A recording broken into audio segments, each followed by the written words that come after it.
show. I'm Maitreyi Sitharaman. With almost 7 out of 10 of us here in Europe living in towns and cities, this week Real Economy is exploring the economics of urban integration. What do I mean by that? Well, we'll head to Barcelona, Spain, to see how affordable housing can help the most vulnerable in our urban jungles. We'll ask the Eurocities president how she, as a mayor, tackles challenges on the ground like transport, and look at how newcomers, both legal and asylum seekers, put pressure on our infrastructure and growth in Vantaa in Finland. Then we'll see how European policies are adapting to try and address sustainable urban integration. But first, here are the facts.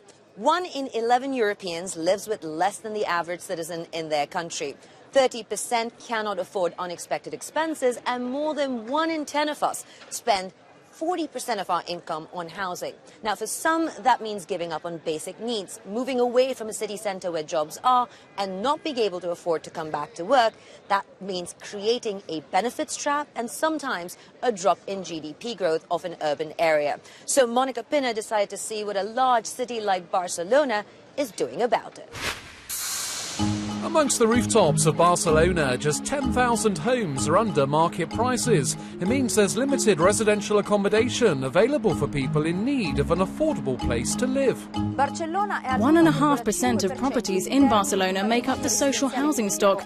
This compares to 48% in Amsterdam, followed by Berlin, London and Paris. A new left-wing-led council here in Barcelona, led by former housing activist Ada Colau, has brought in several measures to try and turn things around. They include fining banks with empty houses on their books, acquiring new properties, restoring old ones and planning 2,000 new ones. It's cost the council €29 million in 8 months. The government has already spent €12 million on financial support to help people who can't afford to pay their rent. By doing this, the council avoids having to provide social housing. Jorge is among 3,000 families who've received council help. He was moved to this social housing flat with his son last December, having received support to apply for it. I lived in a basement for 7 years until I lost my job. One day they came with the eviction paper, 3 years after I stopped paying. Now I pay 20% of my income, €85 per month. Jorge had help from an organisation called PAH, Platform for People Affected by Mortgage. It's got a law approved which forces banks holding empty apartments to use them as emergency accommodation for people who've been evicted. It also gives people facing eviction the right to social rent. There are around 30 evictions a day in Barcelona, and there are 2,500 empty flats belonging to big organisations. We want those in the social housing stock. Barcelona Council has so far gained 455 properties in the city through negotiating with banks. What works in Barcelona isn't always practical everywhere else, and that's where a network like Eurocities comes in, bringing together the governments and mayors of 130 cities across Europe. Fanny Goré went to catch up with Joanna Roland. She is the mayor of Nantes and the president of Eurocities, and began by asking her what's the biggest challenge we face today in our urban landscape. Le premier, c'est la question du logement.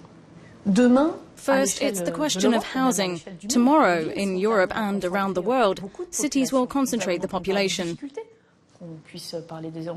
There are some difficulties in terms of precariousness and the environment, but we also have solutions. To be efficient, European politics have to be designed with cities because they act as a lever.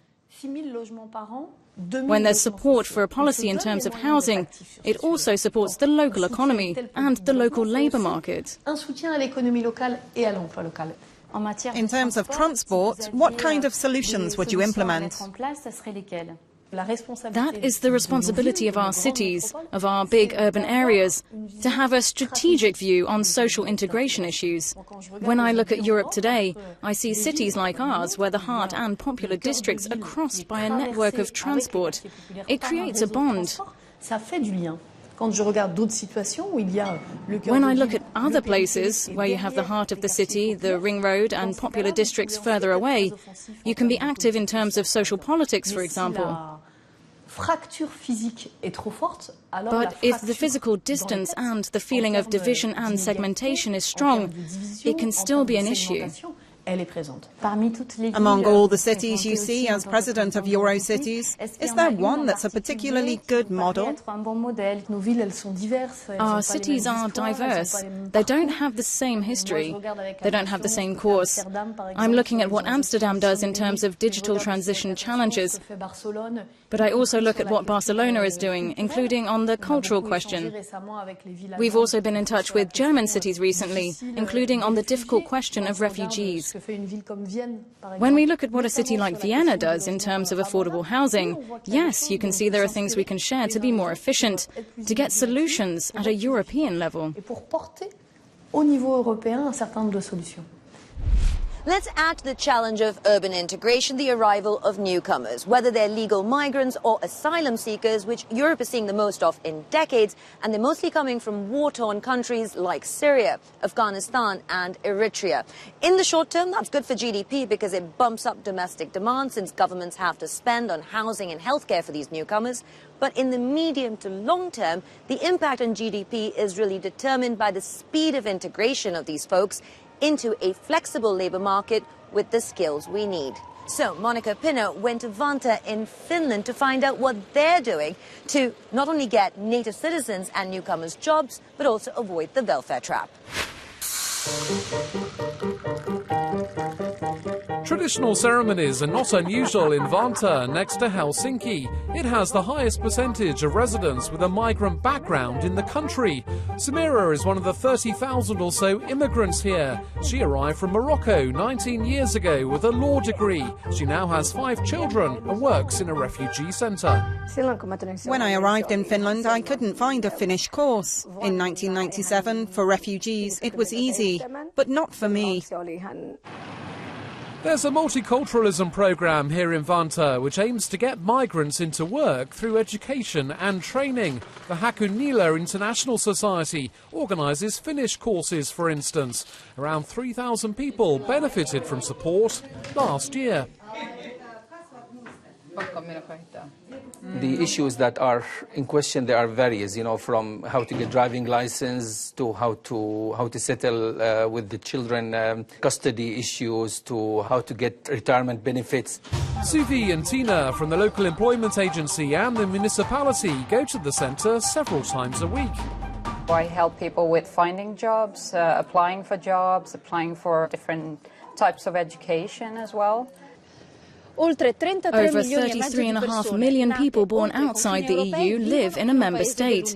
The number of first-time asylum applicants went up by more than 150% in the third quarter of 2015, a social, political and economic challenge.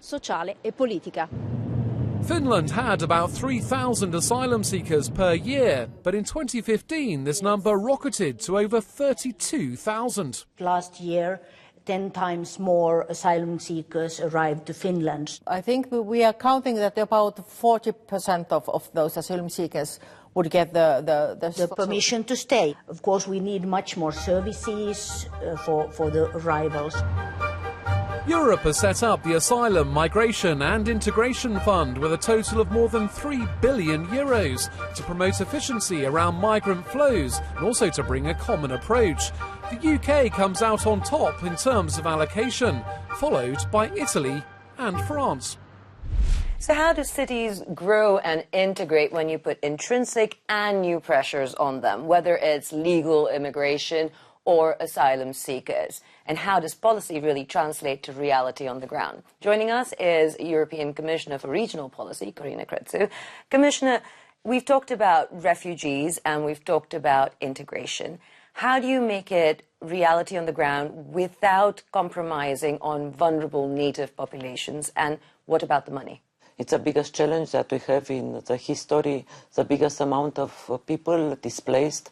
And as we said, we have already vulnerable people. More than 120 millions of Europeans are at the risk of poverty. And of course, we have now to integrate this new priority, which is a migration crisis. It's very important to let people know and cities know that we are now in the beginning of the new programming period. We have 450 billion euro from this policy, regional policy, which with the contribution of the member states will be 600 billion euro. And with all this money, we'd like to tackle these issues of inequalities. The policy that trickles down from the European level to the city level, do you see any response, positive, negative? Regardless of this politics and arguing between member states, people who are on the ground, mayors of the cities are the first one who have to take quickly actions and measures in order to tackle this migration. For the first time when there is not any reluctance on this, it's for the first time when for the next 7 years we'll give funds directly to the cities. 16 billion euros will be managed directly by the cities in what are the biggest challenges: housing, tackle with vulnerable groups. We have many examples of cities which already deal with this, in Germany, for instance, in Netherlands, but other countries, they really don't know what to do, and we are here to help, to give technical assistance. For 2016, what is going to be key for cities to focus on? Social integration will be, from my point of view, the most important words for the next years. And new startups and also energy efficiency, housing, regeneration of deprived urban areas, creating jobs, investing in education, in health. And all these are priorities for regional policy for the next 7 years. Commissioner, on that note, thank you very much for your time. Thank you for watching. Goodbye.